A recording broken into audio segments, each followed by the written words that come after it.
ভাই এদিকে এদিকে লোক। হ্যাঁ বলো, তারপরে কি হলো? তো এরপরে বাসটা সামনে যায়, এই ট্যাগের থেকে একটু সামনে আগালেই হাতে বাম সাইডে বরিশাল গেট, ওই বরিশাল গেট রেস্টুরেন্টে বাসটি থামে। তো যেহেতু তারা আমাদেরকে বাজে ইঙ্গিত দিয়ে কথা বলেছে, এর জন্য আমাদের ভাইরা নেমেছিল তাদেরকে জিজ্ঞাসা করার জন্য। এরপরে হঠাৎ করে যখন তারা যায় তখন ওই জায়গাটা টোটালি খালি ছিল। আশেপাশে রেস্টুরেন্ট থেকে 6 থেকে 7 জন মানুষ এসেছে। আমরা ছিলাম টিকাপুর উপরে, তো আমরা সব কিছুই দেখেছিলাম। তো এর মধ্যে হঠাৎ করে 20-30 জন ছেলে মানে তারা পরিকল্পিতই ছিল আগে থেকে। আমার মনে হয় এটা পরিকল্পিত না হলে হঠাৎ করে আশেপাশ থেকে এতগুলো মানুষ কিভাবে আসে। আর আসার পরে আমাদের ভাইদের গায়ে হাত তুলে ওরা, ওদের কাছে সাইডে যে বাস ছিল, বাস নিয়ে আমাদের যে আশিক ভাই, আমাদের যে আহ্বায়ক, তাকে আঘাত করে।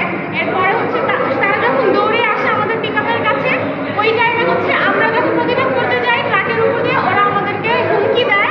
আমার একটা বোন ভিডিও করতেছিল, ওর হাত থেকে মোবাইল কি করে নিয়ে যায়, প্লাস আমাদের গায়ে হাত তুলে।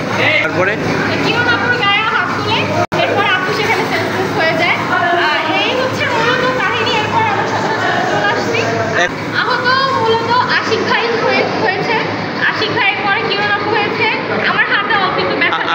আশিক ভাইয়ের পদ কি? আশিক ভাই আমাদের 1 নম্বর যুগ্ম আহ্বায়ক, কিরণ আপু আমাদের যুগ্ম আহ্বায়কের লিস্টে আছে। এরপরে আমাদের মাসুম ভাইয়ের গায়েও হাত তোলা হয়েছে। অনেকেই ছিল সেখানে, অনেকের গায়ে তারা হাত তুলেছে, তারা পরিকল্পিতভাবে জিনিসটা করেছে।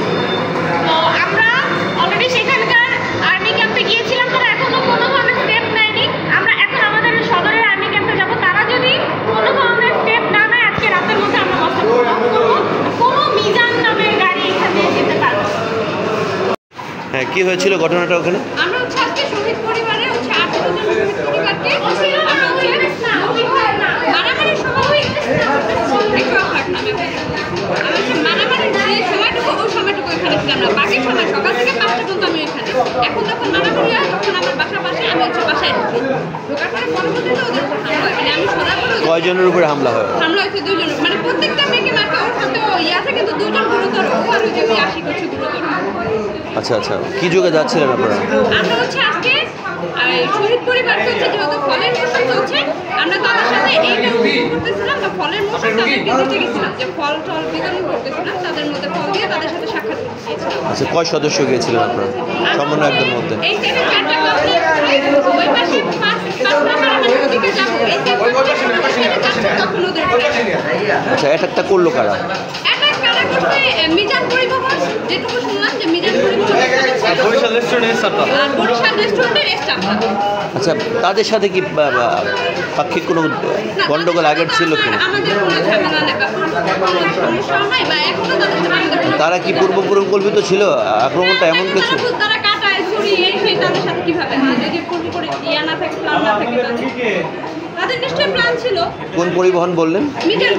মিজান পরিবহনের স্টাফ।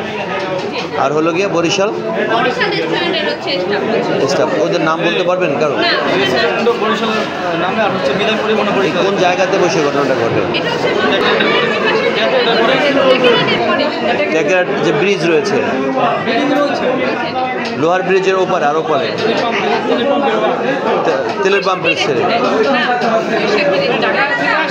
আচ্ছা, আপনার নামটা কি? আপনার নামটা কি? কোন পদে আছেন? ইতালির এসিলুঙ্গা সুপার মার্কেট, এখানে সাবান, শ্যাম্পু, লোশন সহ নিত্য প্রয়োজনীয় সকল পণ্য পাওয়া যায়।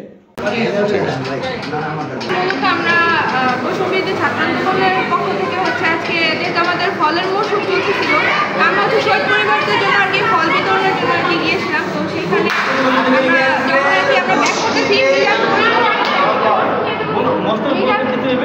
মিজান পরিবহনের একটা বাস। ওই বাসটা আমাদেরকে চাপা দেওয়ার চেষ্টা করতেছিল। তোমাদের কি গাড়ি ছিল?